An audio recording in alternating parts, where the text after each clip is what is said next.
in chat, which is, are you pursuing any equity funding rounds? And I guess just to add on to that, yeah, like how are you guys funded, and how are you guys going about that? I can take this question. So up until the very end of the token sale, everything was self-funded. We've co-founders. You may be familiar with them, two of them, Alan and John, co-founded a company called Cognito, previously called Blockscore. Decent-sized company out of Silicon Valley, used across this space already quite widely. Jesse Liengruber is basically the face of Bloom, lots of experience with marketing, and Ryan Faber as well. Very smart individual, has been running his own businesses since he was 17. Incredibly good at marketing. So between the marketing side and the tech side, we've certainly got our chops, and those four gentlemen self-funded Bloom for the first 6-8 months. After that, proceeds from the token sale we've been using to fund development. There's no plans for an equity round, to my knowledge, and based on all the discussions we've had, I don't think there's going to be a need for anytime soon, if ever. We're confident we'll be in a revenue-generating position sometime in 2019, and we have more than enough runway from the token sale proceeds to handle that. Cool. Yep. Awesome. Question about the UX of the data storage, which is, that's a very hard question about, like, how do you balance like the user control and user knowledge of what's going on with their data versus just the average consumer who's just using this to apply for a car loan. So I think that for the average user, it should be pretty transparent. Like, they shouldn't, they won't really know exactly where their data is stored and how it's stored. If they care, we're like very upfront with, it's stored encrypted only for you to see. But we would also have, I want to make sure that we get the pro user version right, where if you really want to spin up your own instance of some sort of bucket storage service that is running on your local computer or running on AWS or something, that's kind of to be determined how to do that. I think that we need to, so that's a lot of that's making the developer experience nice, and I can see possibly posting a bunch of bounties for the general public to try it out and see, does this make sense using this, hooking it up. So yeah, that's the idea. Awesome. Very cool. Cool. Well, most folks only have the ability to unmute. So if anyone wants to ask any final questions to the blue team, here's your chance.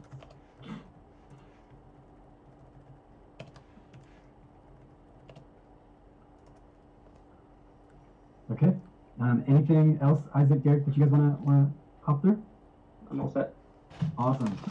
I just wanted to mention, 2019 we've been growing our community, or 2018 we've been growing our community, and if you do join the Telegram or the Slack or the subreddit, I think 2019 is going to be a pretty big year. We're planning a lot of fun things and keeping things a little bit more active than they have been.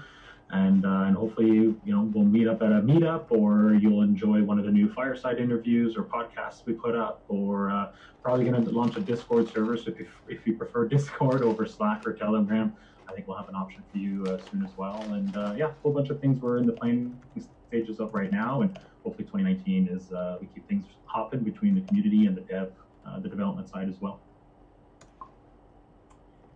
Awesome. Thank you very much, Derek. Yeah, we're really excited. 2019 will be a fun year, and I am hopeful we'll all get to hang out more in person and on the internet. Perfect. Thanks a lot, guys. Thanks for the time. Awesome. Cheers. Ben, I see a comment in the chat just about stopping the recording. I just kicked it back off. No worries about the accidental stop, but we're back recording, which might be perfect timing because now we have QuantStamp here, and Martin, Jared, really excited to hear about what you guys are up to. Martin, I just noticed the ETHSF shirt. That's really cool. So, yeah, take it away. Awesome. Thank you very much, Vivek, and thank you for the presentation, guys, from Bloom. It was really nice. All right.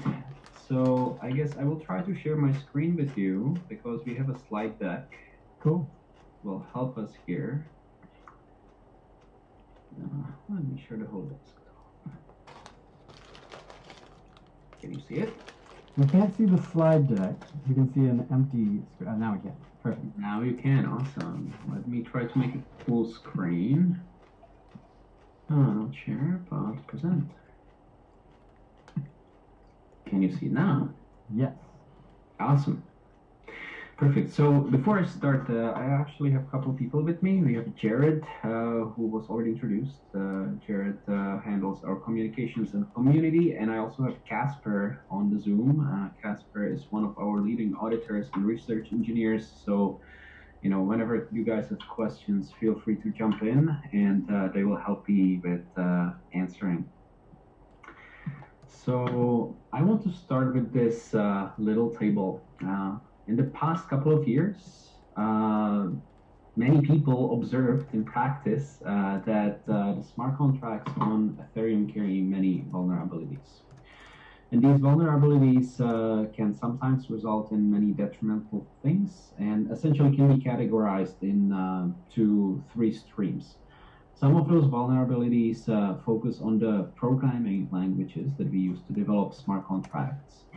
So right now, this is mainly Solidity, but we have a couple more languages that are emerging. So in Solidity, you can actually find something called reentrancy, which should be very known to people who invested in the DAO because they lost of money. They lost lots of money to this vulnerability. Solidity essentially allows you to transfer Ether, but through transfer of Ether, you might be triggering a function in an external smart contract that can call back and trigger another transfer of Ether in your original smart contract, kind of looping over and over and over, resulting in loss of lots of Ether, which is exactly what happened in the DAO. But we have much more. We have something that is called a call to unknown. So your smart contract can be triggering another potentially smart contract, which can be doing lots of nasty stuff. We have something called gasless send. We have exceptions, disorders. When a smart contract throws an exception, certain part of the execution gets reverted and certain part of execution doesn't get reverted. So some state changes might remain on the blockchain. We have lots of vulnerabilities related to typecasts. We have vulnerabilities related to keeping secrets. And this is kind of a little bit, just a little bit of the lineup of vulnerabilities that pertain to Solidity as a programming language. Then we have a bunch of vulnerabilities that relates to the computational model of the blockchain itself. So in Ethereum, we have something called Ethereum virtual machine, where we have immutable bugs. We have Ether that can be somehow lost in transfer. We used to have something called stack size limit, where you could not make many cursive calls, and it was somehow exploitable. And then we have a bunch of vulnerabilities that focus on the blockchain itself. So when you're transmitting a transaction to your blockchain, you can actually never know when exactly it will be mined and in what state the blockchain it will be. Many people attempt to generate randomness, but from the true nature of blockchains, this is not really possible or is not possible in the way how we are used to it from other programming languages. Many people try to play around with timestamps, and that's usually a bad idea. So there are many gotchas on the in this space of smart contracts and Ethereum and blockchains in general. And therefore, it kind of became customary, if you're a developer, to get something that is called a security audit. So in this talk about QuantStamp and what we do, I said at the beginning that we are doing or providing some white glove auditing services. So in this talk, I want to tell you a little bit more about how we are actually doing it, what kind of process we follow, and what does it mean to do a white glove security audit. And then I will be talking a little bit about our post-deployment security. So for this first part of the talk, if you guys are working on some sort of a project and you decided that you would like to get it audited by QuantStamp, or not only QuantStamp, there are actually quite a few auditors in the space. So maybe by QuantStamp, maybe by some other company.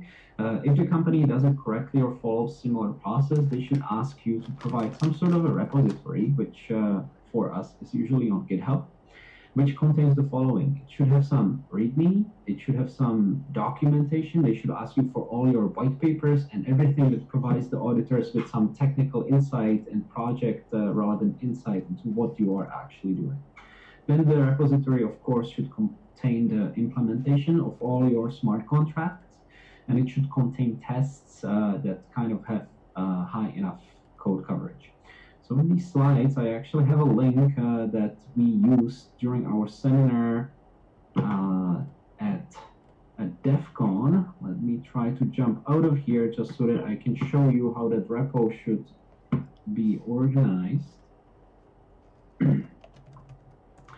So this is an example that we gave at DEF CON. It's a nice clean repo based on Truffle. Majority of projects on Ethereum right now are based on Truffle. So you can see in here, it has some sort of rudimentary README file, which tells you a little bit about the project itself, what requirements there are, and what steps the developers intend to have executed for this project to work itself. It has a folder with contracts. Here I have some basic contract that I was working with during DEF CON. And it has a folder with tests where I have tests for my entire project. Okay, so I'm expecting something like this to be provided. And let me jump back to the slides. Here we go. So this is what is coming from the project that wants to be audited. Once I have this, I do the following as an auditor. So we are kind of focusing on 4 or let's say 5 major steps. In the first step, when I'm auditing something, I want to learn everything that I can about the project. So I will take that README that you have provided and I will read everything. I will read the white paper. I will read the comments that you have in your code, and I essentially want to learn everything about what you are doing and how you are doing it, or at least how you think that you are doing it, because sometimes what you are actually doing is not what you think you are doing. So this is kind of the first step. We get familiar with the specification so that we know what we are auditing. In the second step, I will take all those materials that you have provided and I will follow your instructions for executing the tests. Because I said that your repository should have some test suite. Here I want to execute it. So during that execution, I will be using some tools that will allow us to read how, let's say, complete your test suite is in terms of the line coverage. So I think that I have an example here. One of the tools that we are using is so-called solidity coverage. Solidity coverage takes your test suite. Here again, it's based on a Truffle project, so it looks very much Truffle-like. Executes all the tests, and provided that all of them pass, it will actually print a table for us, and the table tells us how many lines of code and functions and statements in your projects were covered by the tests. But this is not everything that we are looking at during the test execution. So the fact that your project is well covered with tests, it actually doesn't mean that your test cases make sense. So what we also do, we open the test file and the test suite, and we are looking at the scenarios that you are testing in your test. We make sure that you are covering the proper edge cases that you should be covering, and that essentially what you are doing in testing makes sense. And if everything in here passes, we proceed to the next step, which kind of is best described as some automated analysis. So even though this is a white glove audit, we actually take advantage of some tools that exist in the world. They are usually focused on symbolic analysis, but there are also some static analyzers that look at your code and pinpoint some of those commonly known and frequent vulnerabilities that were discovered and described in the past. So some of you may have heard about Oyente, some of you may have heard about Mithril, there's something called Securify, there is something called Meadowsweep that can be used for some of these purposes as well. So we execute these tools. Each of the tools is capable of identifying some of those vulnerabilities that I was talking about before. None of those tools is able to discover all of them at once. So it's really important for us to execute as many as we can. They will spit out some report, and that report kind of pinpoints certain lines of code or methods or spots in your code base that suspectedly have some defects there. So they are prone to some exploits. But this is only a suspicion. None of the tools, except for Securify in some cases, is right now capable of proving that a vulnerability exists. So we still have to have a look at that. And we have to go through the entire report and kind of, based on it, spot check those potential vulnerabilities and tell you whether they actually exist or whether those reports are false positives. So this is what we do before we execute or before we approach to the main step of the white lab audit, and that's the manual analysis. So after having the tests nailed and after having the automated analysis nailed, we kind of have a good idea about what kind of code base we are working with. So what happens then, we literally open every single file that is part of your project, every single smart contract, and we start looking at the code. And during this process, we want to make sure that the code that you have submitted to us is transparent, because if you give me spaghetti code and if you claim that that spaghetti code is 100% secure, I will not believe you, because spaghetti code is not transparent. You don't know what it does, I don't know what it does, and nobody really can know what it does. So we look for transparency. We want to make sure that your code uses the up-to-date language. Solidity evolves very quickly. All the other languages evolve as well. And that the language follows some best practices. So I actually have a link here in those slides. The link is to the best practices described by Consensus Diligence. I will not be opening it, but if you look at Consensus Diligence website, you'll be able to find a reference to it. So there are some sort of constructs that should be used. There are constructs that should never be used in your code, and there are better ones. So these best practices tell you what you should be doing, how you should be treating timestamps, for example. So we want that to be followed, and we check for all of that. Then I was already talking about the tests. So here, once again, we do have a look at the test, and we make sure that whatever you are testing makes sense to be tested, and that you are testing everything that you should be testing and nothing is omitted. We once again have a look at the known vulnerable constructs, and we try to make sure that your code does not have any of the previously described and discovered vulnerabilities. Some of them, such as, integer overflows or underflows or reentrancy, they can be fairly reliably discovered by the automated tools that I was referring to in the previous step.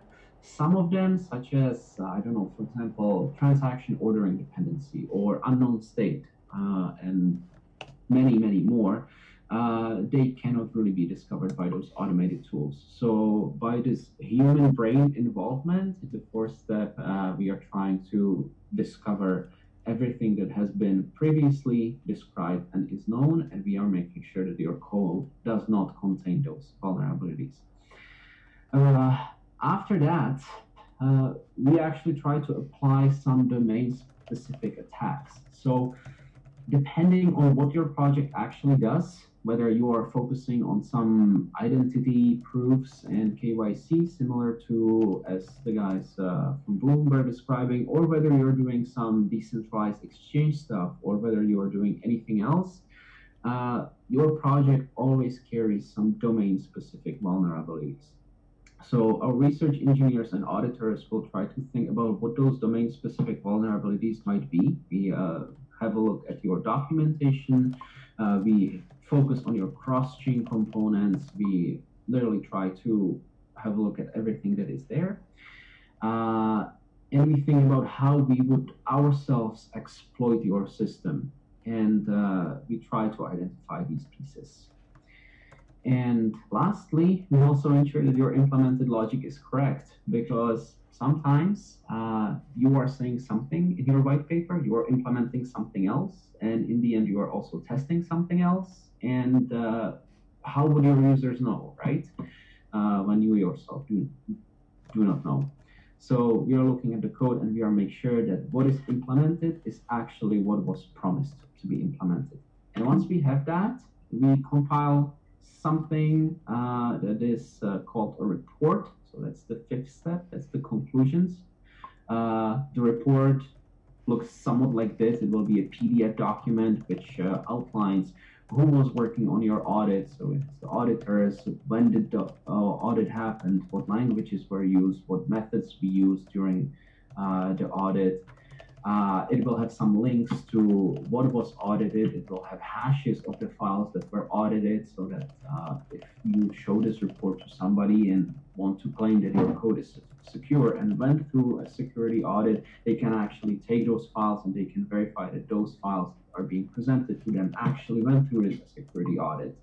It will describe our process. It will describe all the vulnerabilities that we found, categorized to some levels, whether they are critical or like kind of really, really bad, or whether they are kind of, fine, just informational. We found a little bit of spaghetti code, but it's still fine given the scope of the entire project. So we compile this report and we provide it to whoever requested the audit, which is usually the project itself. They then can share this report with whoever they want. Well, so that's kind of what happens during a white glove security audit. And as I said, in QuantStamp, we are working on something that is called an audit protocol. So in QuantStamp, we are actually trying to automate as many of these steps as possible in a decentralized manner, meaning that we are borrowing computational power to run all these analyses from some other people. They are producing reports for us. We expose those reports on blockchain, and that's our protocol.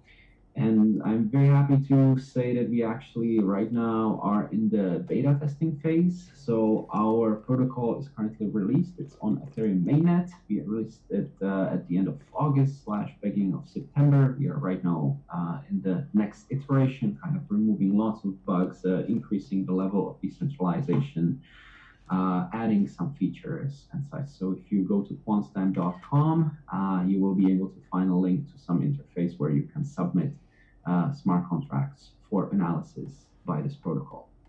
So that's one part of security. This is everything that you can do before you deploy your smart contracts on the mainnet. You can scan them yourself. You can go through the formal audits. You can submit them to our protocol. Everybody does their best to discover as many vulnerabilities as they can. But what the hell happens when all of this fails, right? I was talking about our manual audit process. I mentioned that there are always some domain-specific vulnerabilities. Well, what if our or somebody else's auditors are not good enough to foresee everything? What if the world comes up with a brand new attack that nobody saw ever coming? And that happens after your deployment. Well, then you kind of need something more, right? So in QuantStamp, we came up with something that we call staking or an assurance protocol. So assume that you have some set of smart contracts here in the middle that you want to assure for, or let's say that you want to have them future-proofed. So we kind of have two roles coming into this protocol as is now developed. So on one side, we have a stakeholder that is you as the project. you want to be sure that your contract is correct and secure, and of course you are willing to pay for it, because if something bad happens, you will suffer some financial loss.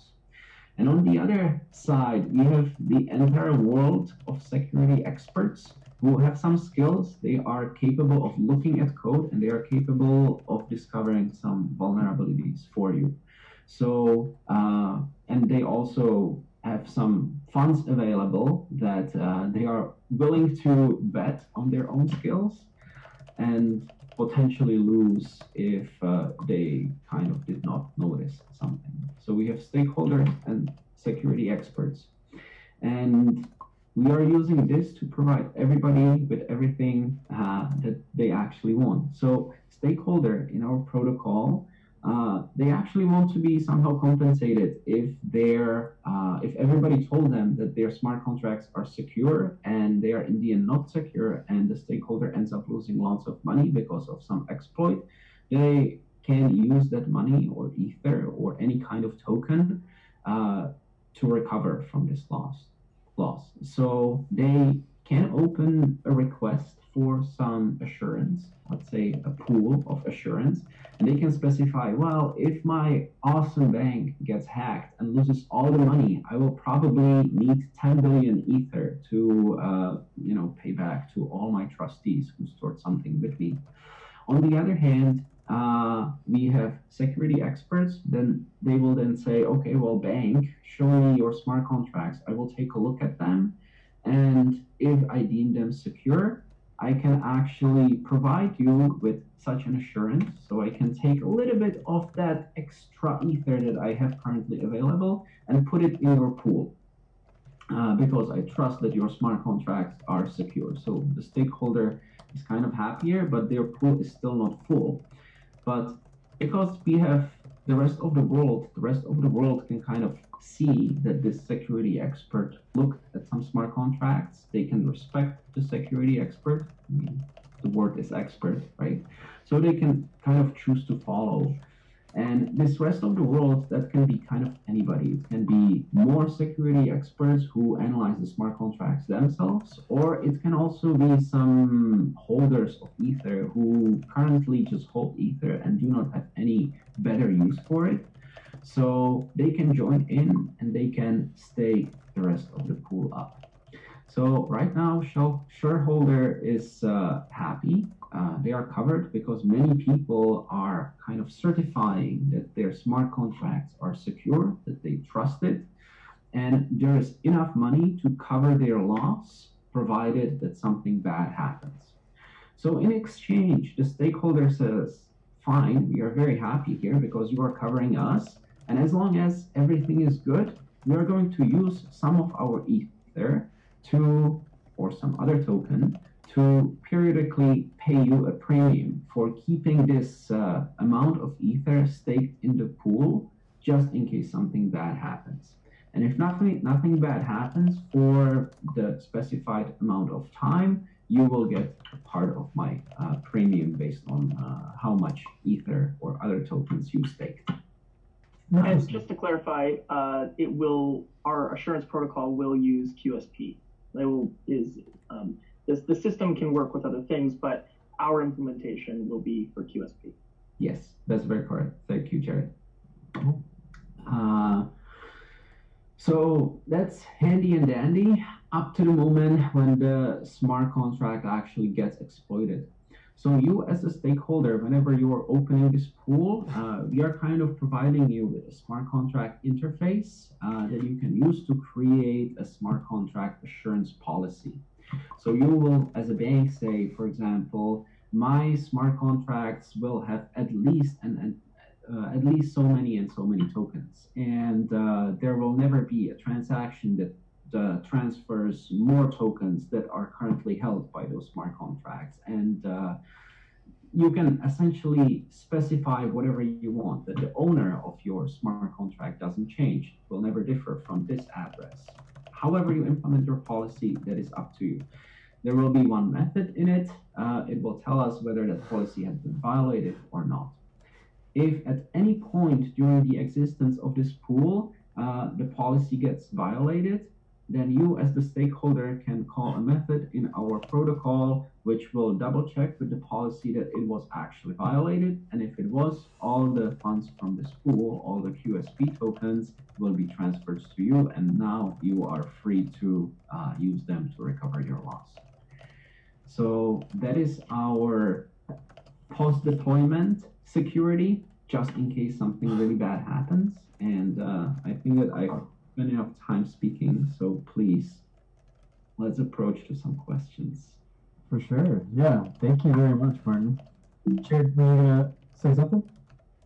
Oh, I was just going to say, yeah. So we're thinking really hard about sort of the full sort of security stack, if you will.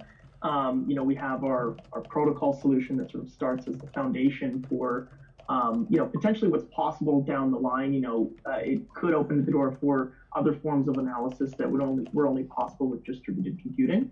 But at the same time, it's a useful tool for developers to use, because it's actually, these tools are, generally Mithril, Oriente, Securify. These are non-trivial to set up and read. To be able to spend just 5 minutes, go to the QuantStamp protocol, submit your code, and quickly get some usable results, gets you a developer back to doing what they do best, and that's developing. And then once it's ready, okay, we're ready to ship. Now you can engage for a manual audit, and we also have some other post-deployment solutions for, kind of enterprise level clients, like monitoring service. And then beyond that, we have the assurance protocol, and we even have some other things down the pipeline for even more. So the point is to kind of have like beginning to whatever end might be, for smart contract solutions for people and organizations and enterprise. Awesome. Yeah, it's cool to see the whole vision and like how it is today, and all of the work that you guys are doing to kind of push it forward, and then the long-term vision. Because it's freshest on my mind, Martin, if you wouldn't mind sharing your screen again and going to those last few slides. I thought those were really interesting around the stake, and might be worth taking a few more minutes to just look at one more time. Okay. Are you seeing my screen now? We are, yeah. So cool. So I guess I'm just trying to get a good feel, like with maybe some numbers to put to an example like this. So I don't know if you have, a number-based example in mind, or I can try my best to kind of walk through one. But if you go to the next slide, let's see. So the stakeholder in this case wants this.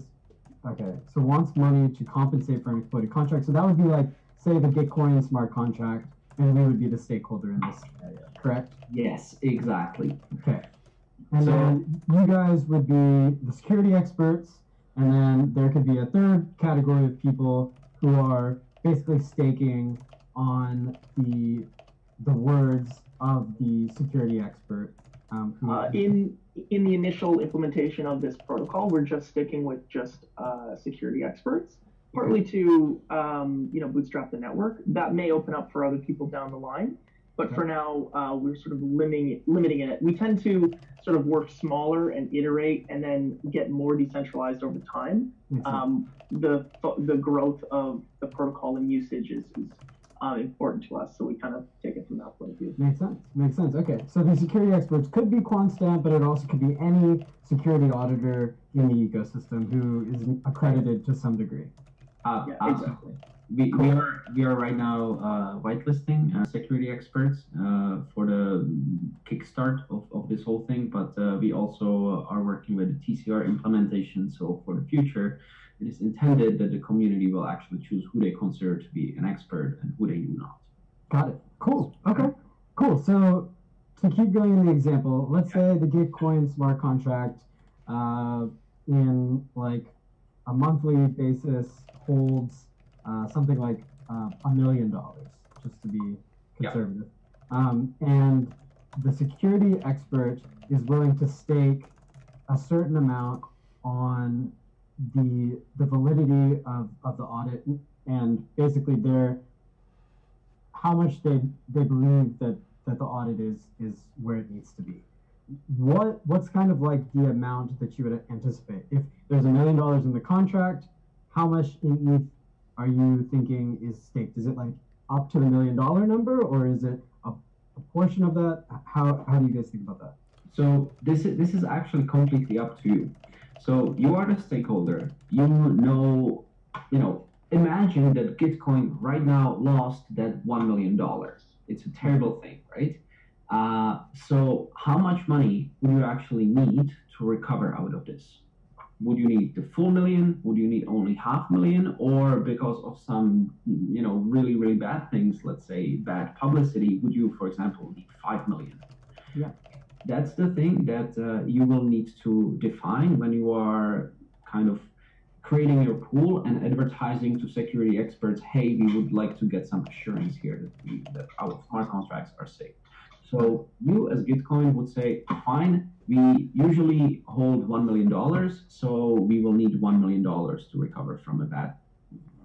And so to give a little bit more context on this too, we're working within the ETH security community as part of the guidelines group, coming towards something like a risk assessment model. So on the other side of things, we are trying to think of ways to help, groups of people be able to think of these questions and actually answer that for themselves.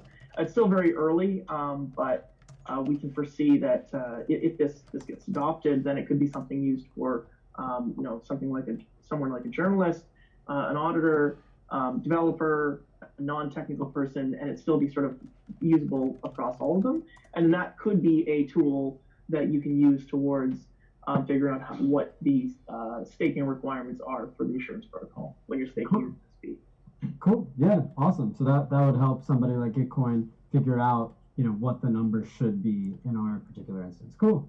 Yeah. Cool. But for sake of example, Mark, let's stick with what you said, which is, let's just say we want to do 100% assurance, $1 million on the $1 million in the contract. Yeah, exactly. So now you would need to tell us two more things, right? One is, for how long should this assurance be valid? Because right now you know that you are working with 1 million. Well, 5 years down the road, it might be 10 million, or it might be half of it, right? So we have to put some sort of a time box on it.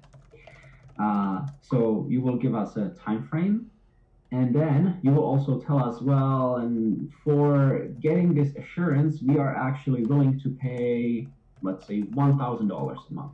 It's completely up to you. The more competitive you will be, the more likely the security experts and the rest of the community will be to kind of provide you with this assurance. The less competitive you are, the less chance of that you stand. So let's say that you tell us we are willing to pay $1,000 a week. Why not for the next year? So you define all these parameters, and now you're waiting for the security expert to come and have a look at your smart contracts. And once they do, provided that they believe that the smart contracts are secure, that whatever criteria you define, so say that the amount of money held in Gitcoin smart contracts will never go, I don't know, less than $900,000 or something like that. Something that you define as a wrong event that you classify as an exploit on your side. Okay. So if they believe that this will never happen because your smart contracts are secure and literally cannot happen, then they will grab some of their own money and they will put them into the pool. So say that the security expert says, yeah, I have kind of $250,000 sitting on my account, so I can just grab it and stake it. Why not, right? So they form 1/4 of that pool, and you are waiting for the rest of the people to follow and to trust the security expert and fill up that pool to the limit that you specify. So we are waiting for the full $1 million to accumulate in that pool. And once it does, your assurance kicks in, everything is ready, and you are starting to pay that premium. We said that you will be paying $1,000 a week. So every single week, we will grab the $1,000 and we will split it proportionally between the security expert and all the other followers. Now, little caveat, beneficial caveat to the security experts, because they are the experts, they are the first ones who decided to trust you, they will get a little bit more. So it's not extremely or let's say absolutely proportional, but it's roughly proportional. They will get more. And that happens every single week up until the moment when the time box period, so we said, I don't know, 2 years, I believe. So up until the moment when the time box expires, or up until the moment when an exploit happens, up until the moment when your balance drops below 900K, which is what we said would be the insurance criteria if you want. So if the first scenario happens, the time box expires and everything was good, you didn't lose money from Gitcoin smart contract, then the security experts receives their stake back, everybody else receives their stake back, and you were happy because nothing bad happened. You paid out the premiums as you promised, everybody leaves, everything is cool. You can open another pool, you can not do anything, you can shut down Gitcoin, whatever you would like. If something bad happens throughout that window, well, security expert, they were wrong. So they are forfeiting their stake towards you. Same way, everybody else who trusted a security expert and staked money in our protocol, they are also losing those stakes. And you, as the stakeholder, are free to take all of it and use it for exactly those purposes for which you wanted them at the beginning. Makes sense. Cool. A question from the chat. What is forcing the stakeholder to keep paying the weekly premium? Truly nothing. So in our current implementation, if the weekly premium are not paid, we are going to cancel the pool. The stakeholder didn't stand up to the expectation, so the security expert is free to take away their stake. Everybody else is free to take away their stake, and the whole insurance is canceled. Makes sense. Okay. And then the second question is, where are the security experts going to get the money to stake? They have to audit contracts often, and obviously, like, these weekly payments that are kind of like insurance payments are not necessarily like the large sizes. So where is this initial pool of capital coming from? Well, everybody has their favorite exchange for getting Ether, right? Everybody has their favorite exchange for getting secondary tokens. So however you acquire them, that's kind of up to you. With their Skyber, for example. I think the question is more like, where are they going to get $250,000? Because they have to audit contracts like every week. They can't be putting down $250,000 on 20 contracts a year. Absolutely. So, that's, I guess, the idea for the individual experts, right? But we have companies like OneStamp, we have companies like Trail of Bits or Consensus or Modular. All of those do some sort of audits, and they are companies. They do have money. So that's the assumption. And I think there's also a bit of a misconception here too. Like, we're starting smaller with big auditors, and as this proliferates, we can move this down, right? You can foresee maybe smaller assurance claims being set up for much smaller risked contracts. So there's still an opportunity for down the road when we have TCR set up for a lot of other auditors to play in the space. And by no means is there a set amount. It's just this was the example that was provided. Yeah, that's exactly what I wanted to point out. Nobody says that the security expert has to stake a lot. That's not the case, right? The security expert can come and say, oh, I have only $5 of Ether. Fine, it's $5, right? There's the rest of the world who can compose the rest of the pool. The security expert is expert because they are providing knowledge, not because they are staking a lot. Okay, thanks. Cool. And if you don't mind, I wouldn't mind just quickly jumping on the screen share. Yep. go for it. Okay.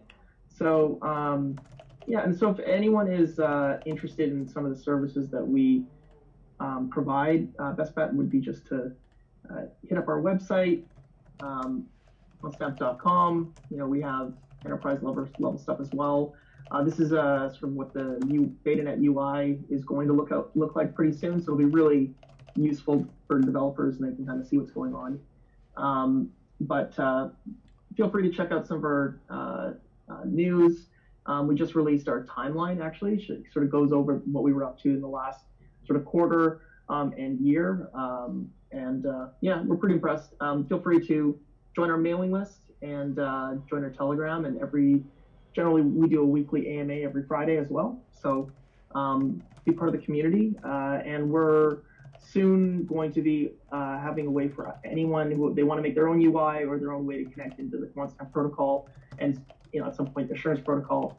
We're going to have documentation for that, so you can integrate the tools directly into your developer tool if you so choose.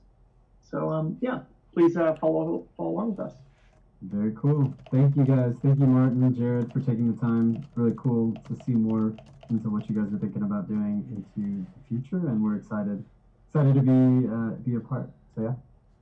Thank you very much for hosting us. Thank you. Any questions from the group before we kind of break into random conversation? I have one more quick question. Yeah. What do you like the current state of TCRs? I mean, I think TCRs right now are still pretty young. TCRs require a much larger amount of community to be around in order for it to work. So that's part of the reason why we're kind of taking more bit of a sort of smaller approach and moving forward, especially in this time of year. It's kind of hard to say justify a TCR, but that doesn't mean that the concept of a TCR doesn't work. The fact is it remains to be seen how well it can work, and it hasn't really been tested at a live scale yet anyway. Gotcha. But I would agree that, if you were to have a TCR today, I don't see that there would be enough liquidity for it to be effective. Makes sense. Any other questions?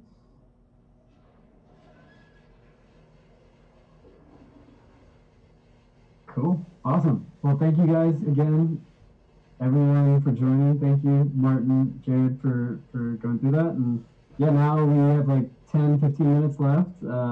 Usually we just hop through Week in Ethereum and talk through random stuff. So feel free to,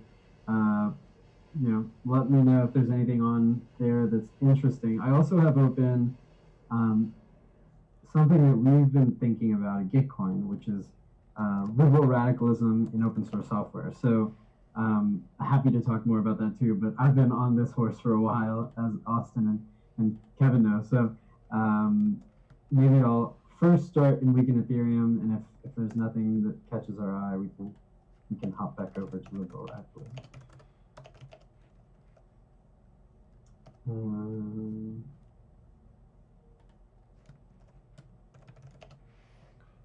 Another option also is Austin. I know you worked on something recently. I don't want to put you on the spot, but I know you put out a demo. Plasma certainly piques our interest. We were the ones who audited their MVP for Omize Go. Maybe Casper has a few thoughts on Plasma. Yeah.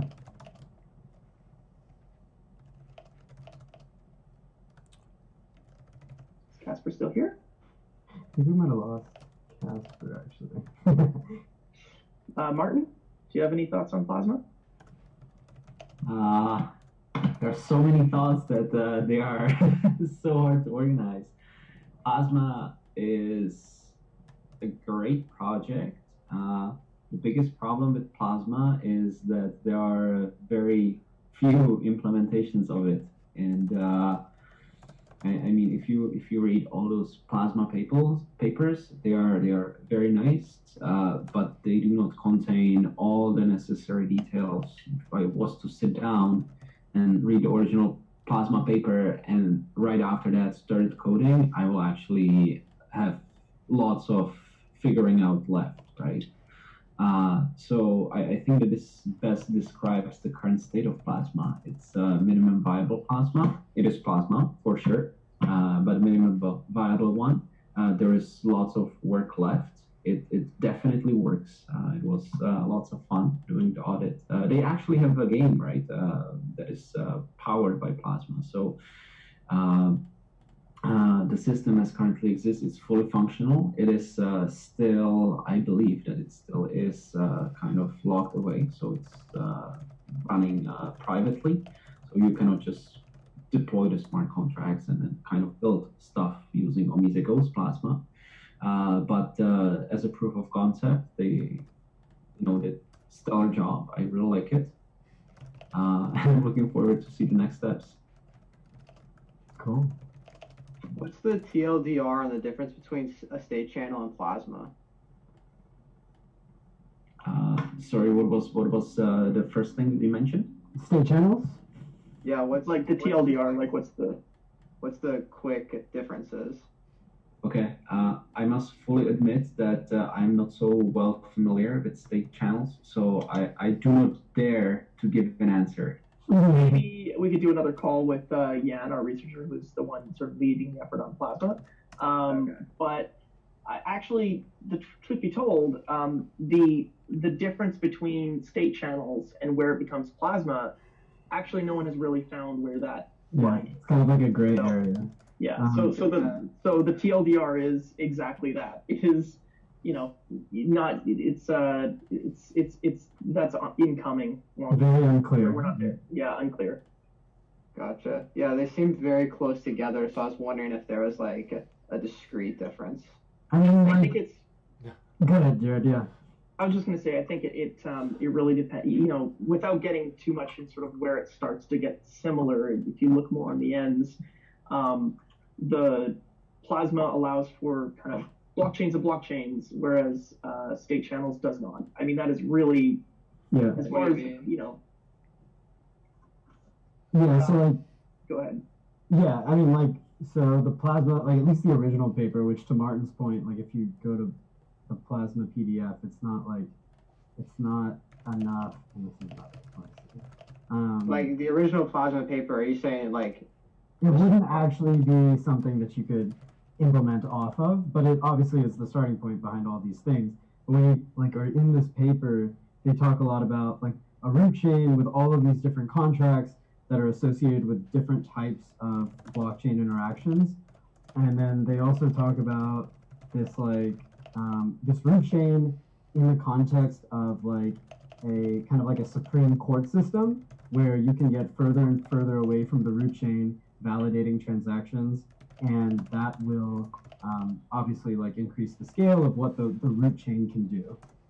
But that's, like, fundamentally, like, a different thing than state channels, which is more about, like, opening up a line of kind of trust between 2 or 3 or some set number of parties, and taking many of the transactions associated with the state channel off chain, and then bringing all of that back on chain when you're done with, like, 50 transactions or something. yeah. I don't know. I was just like kind of doing some research on plasma the other day, and it seemed like the current state, like that's the ideal.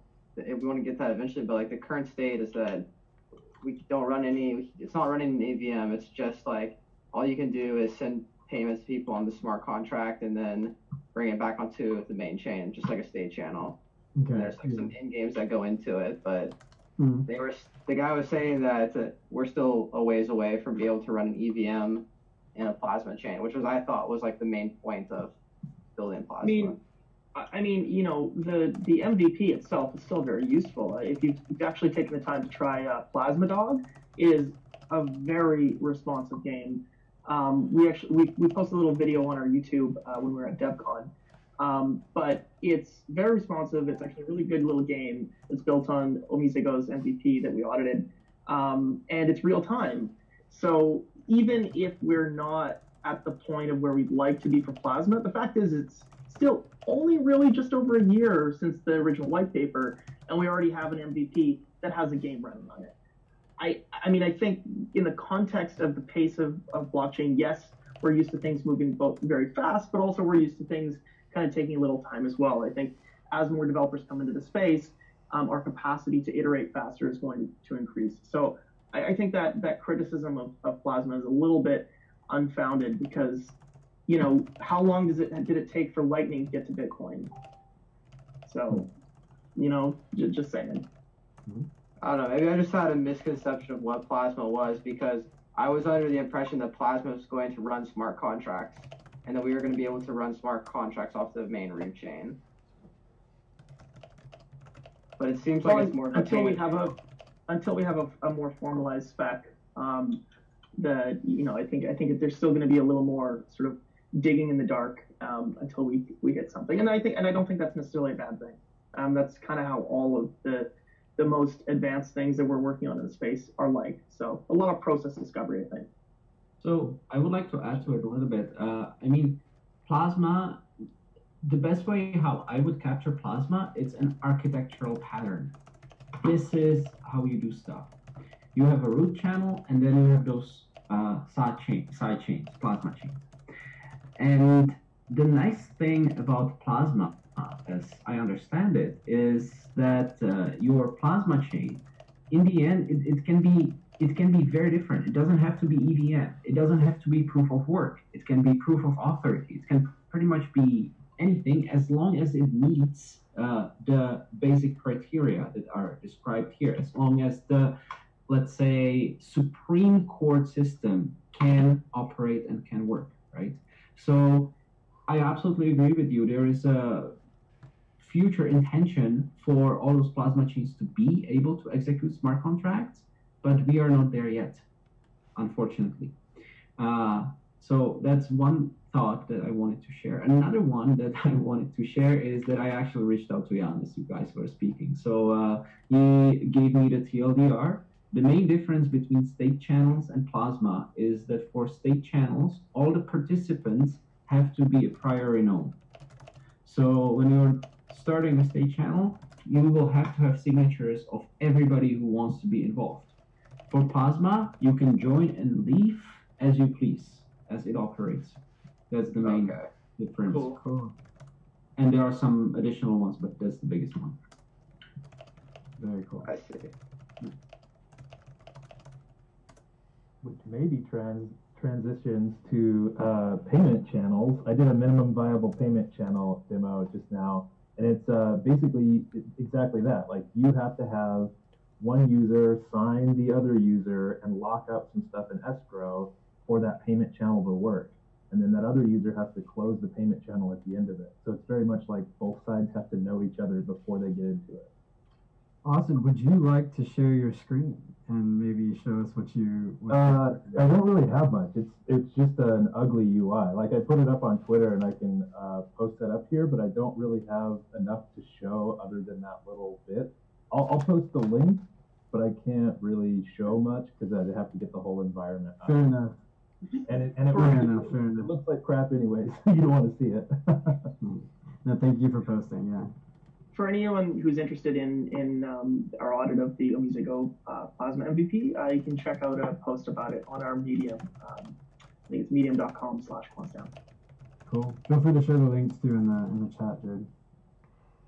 One question I have for Jared, going back to your white gloves, like what kind of bandwidth do you guys have? Like, how many projects can you guys be checking out at the same time, or is it like one at a time for a long stretch?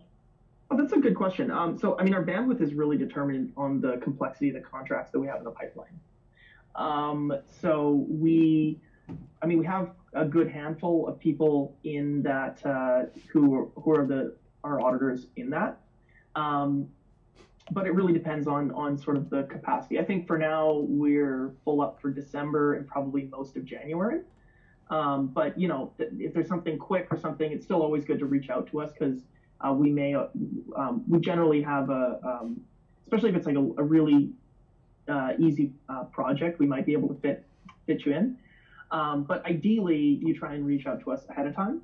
And so our bandwidth is, it's kind of hard to put a number on it. But I think we kind of end up putting out the results of maybe 2 to 3 a month, at least the big ones. But Omise Go was a big one, and the IICO was a big one, and those are more complex. But then you have sort of some more simpler ones as well. So the best way to do that is actually to just reach out to me, Jared at quantstamp.com. You can also CC BD at quantstamp.com. And if you have any questions regarding that, yeah. Awesome, thank you. Cool. Okay, we have 5 minutes left. And Austin, I know this was last week, and we're on to bigger things now. But I'm curious, can you walk us quickly through native meta transactions, what you're working on here? And I know Matt, you guys are thinking about stuff like this too. So yeah, so basically a lot of the meta transactions demos leading up to this have been more like you have an existing fleet of contracts already, and you're trying to interface with those. So you kind of build this proxy layer over the top. Or you actually have an identity contract that acts as you, and you're just kind of sending meta transactions to that. This was more how you could build meta transactions natively into a new fleet that you're deploying. So in this example, we created an ERC20 token that allowed for meta transactions to actually dictate transfers. So users don't have to have ETH, they could just own the coins. And so you could basically set up some kind of dApp where you drop a bunch of coins to a bunch of people, and then they can just move those coins around using signed messages, and they don't actually have to go through the process of spending gas or even really like having MetaMask. They could just have an ephemeral key pair that is allowed to like send stuff. And what you're scrolling through now is like I go through the steps of like building it line by line, how you could integrate it and how it works. This right here is the ephemeral account that does not require anyone to have MetaMask or really to pay gas fees at all. Yep, exactly. How did it get the ETH in it? I probably sent some to it. That one may be a MetaMask account, but they look exactly the same in the app. Fair enough. Yeah. So another idea would be like if you wanted to build them straight into the ERC 721 standard, you could do things like send kudos around to each other without having to pay gas for that. Right. Or even like if you have like a voting platform, something where you want to really lower the barrier to entry and you're willing to maybe even pay the gas for your users, you can integrate signed messages into your contracts natively. Pretty simple. Awesome. Yeah. This is really slick. Yeah, I think we need to like get this going at Gitcoin into the contracts at some point. Yeah, it's totally about like there's kind of like a difference between are you sending value in terms of ETH around, or are you just like changing state? And anytime you're just changing state, it's probably almost better for you to be paying the gas for your users to change your state.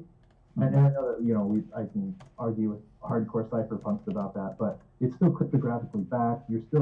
All you're doing is just paying the gas for your users to change state. If you come up with some civil resistance way to do that, then just pay for your users. It's a cost of acquisition. We need to get more people on the platform. Yeah, that makes sense.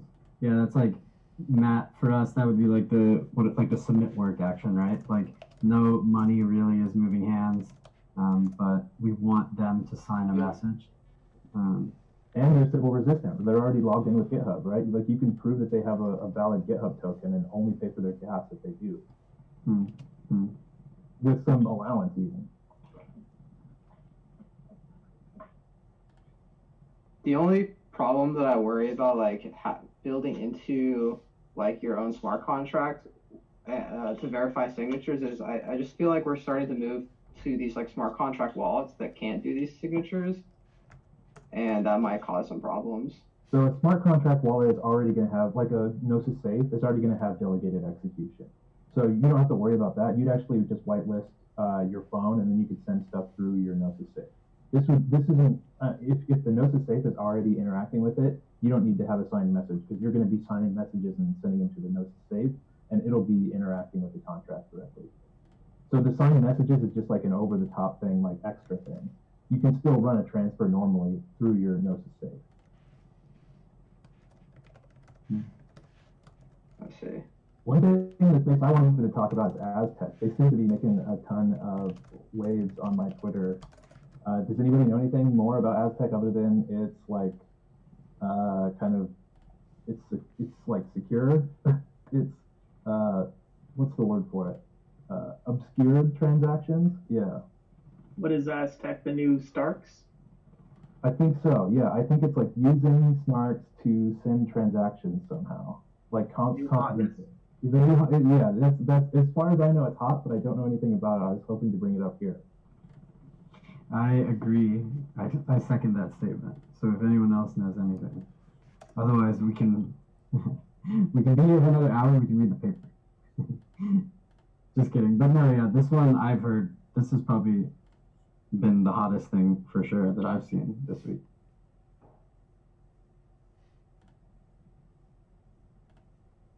Let's see. So they did the trusted setup. So I think this is a snark thing, not a Stark thing. Yeah.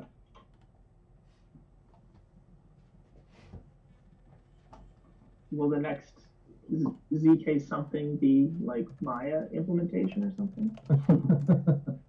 But no one knows anything about Aztec. Dang Yeah, I guess not. Well, with one contributor. Yeah, there's not many people contributing over here quite yet. Yeah, okay. Well, we might have to do this one next week. I will put this in the chat.